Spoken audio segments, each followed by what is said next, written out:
Welcome. In this video I will show you how to use main cameras for selfies on Samsung Galaxy Z Fold 8.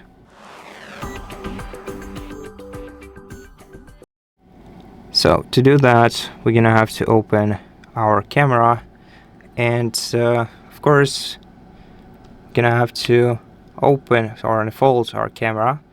Now, in order to activate the preview on our outer display, we're gonna have to tap the specific icon located in the top right corner of our camera right here,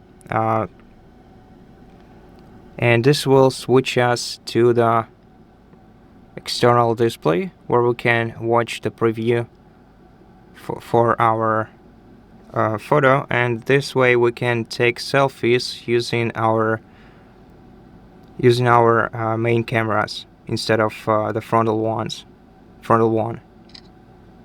So this way you can easily take a selfie of yourself using just your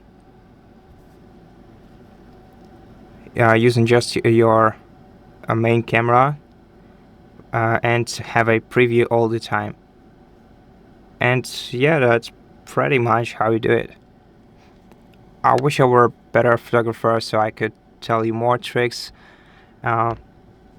but unfortunately I'm not.